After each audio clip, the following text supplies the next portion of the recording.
নমস্কার, smart learning চ্যানেলে সকলকে স্বাগত। আমরা বিভিন্ন টপিক শর্ট নোটসের মাধ্যমে, ইমেজের মাধ্যমে রিভিশন করছি বিভিন্ন পরীক্ষার জন্য, আগামী পরীক্ষার জন্য। একদম জিস্ট যে অংশগুলো আমাদের জানা প্রয়োজন সেগুলো শর্ট ভিডিওর মাধ্যমে, যাতে করে খুব অল্প সময় আপনারা এটা রিভিশন করতে পারেন, এভাবে আমরা উপস্থাপন করেছি।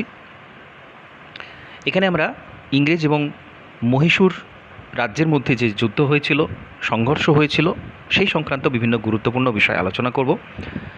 প্রথম, দ্বিতীয়, তৃতীয় এবং চতুর্থ এই চারটে মহীশূর যুদ্ধ কিন্তু হয়েছিল। হায়দার আলী, টিপু সুলতান এরা এখানে রাজত্ব করতেন। তাদের সাথে ইংরেজদের যে সংঘর্ষ হয় সেটাকে এই চারটে অ্যাংলো মাইসোর ওয়ার বা ইঙ্গো মহীশূর যুদ্ধ আমরা বলি। কী হয়েছিল? প্রথম ইংরেজ মহীশূর যুদ্ধ হয়েছিল 1767 থেকে 1769 পর্যন্ত। এখানে ইংরেজদের প্রভাব কিছুটা বৃদ্ধি পায়। হায়দার আলী ইংরেজদের বিরুদ্ধে একটা জোট তৈরি করেছিলেন, যদিও এটা যুদ্ধের সমাপ্তি ঘটে যায় ট্রিটি অফ মাদ্রাজ বা মাদ্রাজ চুক্তির মাধ্যমে 1769। তো এই প্রত্যেকটা চুক্তি, এখানে যতগুলো চুক্তি হয়েছিল প্রত্যেকটা খুবই গুরুত্বপূর্ণ, প্রত্যেকটা থেকে প্রশ্ন এসে থাকে, আমাদের খুব গুরুত্ব সহকারে এগুলো তৈরি করতে হবে। দ্বিতীয় ইঙ্গো মহীশূর যুদ্ধ হচ্ছে 1780 থেকে 1784 পর্যন্ত, এবং ইংরেজরা কিন্তু এখানে আবার যুদ্ধ শুরু করে দিচ্ছে, কারণ এই মাদ্রাজে যে চুক্তি হয়েছিল সেটা তারা মানেনি।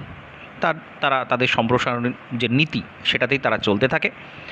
হায়দার আলী ইংরেজদের বিরুদ্ধে একটা সফল অভিযান চালিয়েছিলেন, এবং এখানে আমরা দেখব এই দ্বিতীয় ইঙ্গো মহীশূরে যথেষ্ট তিনি প্রভাব বিস্তার করতে পেরেছিলেন, কিন্তু হঠাৎ উনি মারা যাচ্ছেন 1782 নাগাদ। তারপরে তার পুত্র টিপু সুলতান যুদ্ধ চালিয়ে যাচ্ছেন, এবং ম্যাঙ্গালোরের সন্ধির মাধ্যমে এই যুদ্ধ শেষ হচ্ছে 1784। এটা খুবই গুরুত্বপূর্ণ একটা চুক্তি সন্ধি ছিল, ম্যাঙ্গালোরের চুক্তি 1784, এবং উভয় পক্ষ দখলকৃত তাদের অঞ্চলটা ফেরত দেয়।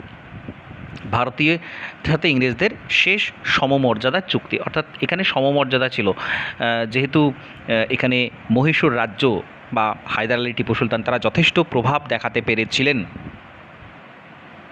কিন্তু আবার তৃতীয় ইঙ্গো মহীশূর যুদ্ধ শুরু হয়ে যাচ্ছে 1790-তে। কয়েক বছর পরেই টিপু সুলতান ত্রাভাঙ্কুর আক্রমণ করছেন। এবার ইংরেজরা এর মিত্রপক্ষ ছিল ত্রাভাঙ্কুরে, তো তারাও আক্রমণ করে, পাল্টা আক্রমণ করে। লর্ড কর্নওয়ালিস এখানে ইংরেজ বাহিনীকে পরিচালনা করছিলেন। শ্রীরঙ্গপত্তম অবরোধ করা হয়, এবং আলটিমেটলি এই তৃতীয় ইঙ্গো মহীশূর যুদ্ধ শেষ হচ্ছে ট্রিটি অফ শ্রীরঙ্গপত্তম। এটা হচ্ছে কবে? 1792-তে। টিপু সুলতান এখানে অর্ধেক রাজ্য হারাচ্ছেন, বিপুল ক্ষতিপূরণ দিতে বাধ্য হচ্ছেন, অর্থাৎ এটা ছিল একটা তার পক্ষে অসম্মানের চুক্তি। টিপু সুলতানকে টাইগার অফ মাইসোর বলা হতো। এখানে বেশ কিছু ইনফরমেশান বিভিন্ন দিকে ছড়িয়ে আছে, আমি এগুলো সবগুলোই আলোচনা করব আপনাদের সাথে। চতুর্থ ইঙ্গো মহীশূর যুদ্ধ শুরু হচ্ছে 1799-তে। ইংরেজদের সন্দেহ ছিল টিপু সুলতান ফরাসিদের সাথে যোগাযোগ, সত্যি তিনি ফরাসিদের সাথে খুব ভালো সম্পর্ক তার ছিল। তো ওয়েলেসলি এখানে সাবসিডিয়ারি অ্যালায়েন্স চাপিয়ে দিতে চেষ্টা করেছিলেন, এবং তার আগে অলরেডি তিনি একটা অপমানকর চুক্তিতে স্বাক্ষর করে রেখেছেন। যাই হোক, এখানে শ্রীরঙ্গপত্তমের যুদ্ধ সংগঠিত হচ্ছে, টিপু সুলতান কিন্তু মারা যাচ্ছেন এখানে 1799-তে, এবং তার সাথে সাথেই মহীশূর রাজ্যের পতন হচ্ছে। দক্ষিণ ভারতে ইংরেজদের আধিপত্য কিন্তু এখানে প্রতিষ্ঠিত হয়ে যাচ্ছে। তো এই যে সময়গুলো, সালগুলো, এগুলো খুবই গুরুত্বপূর্ণ। প্রথম, দ্বিতীয়, তৃতীয়, চতুর্থ, এবং প্রত্যেকটা ট্রিটি, প্রত্যেকটা চুক্তি এখানে গুরুত্বপূর্ণ। এবং ওভারঅল যে ইতিহাসটা আমাদের জানতে হচ্ছে, কারণ এখান থেকে বিভিন্ন ঘুরিয়ে ফিরিয়ে বিভিন্ন রকম প্রশ্ন হতে পারে, যে তৃতীয় ইঙ্গো মহীশূর যুদ্ধ সেখানে কে লিড করছেন, বা এখানে প্রথম কে লিড করেছিলেন হায়দার আলী। তো এরকম বিভিন্ন ঘুরিয়ে প্রশ্ন আসতে পারে, আমাদের ভালো করে এটা তৈরি করে রাখতে হবে। এখানে চার্টের মাধ্যমে এটা দেওয়া আছে, মাদ্রাজ চুক্তি, ম্যাঙ্গালোর এবং শ্রীরঙ্গপত্তমের চুক্তি। তো টাইগার অফ মাইসোর বলা হতো। তৃতীয় যে যুদ্ধটা হয়েছিল ইঙ্গো মহীশূর যুদ্ধ, তখন কর্নওয়ালিস সেই সময় গভর্নর জেনারেল ছিলেন। তারপরে সাবসিডিয়ারি অ্যালায়েন্স শুরু করেছিলেন ওয়েলেসলি, এবং সেই সময় 1799-তে মহীশূরে পতন হচ্ছে। তো এখানে বিভিন্ন, এই যে কোন যুদ্ধে টিপু সুলতান নিহত হচ্ছেন, চতুর্থ ইঙ্গো মহীশূর যুদ্ধ কবে, এগুলো হচ্ছে 1782-তে হায়দার আলী মারা যাচ্ছেন।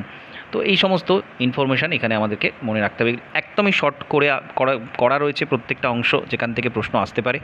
তো একদম ছোট করে আমরা ইঙ্গো মহীশূর যুদ্ধের সমস্ত কিছু এখানে আলোচনা করে নিলাম। এখান থেকে প্রশ্ন কিন্তু বারবার এসে থাকে, আমাদের খুব গুরুত্ব সহকারে এটা দেখতে হবে। তো এই ভিডিওটি এখানে কমপ্লিট করছি। নমস্কার, ধন্যবাদ।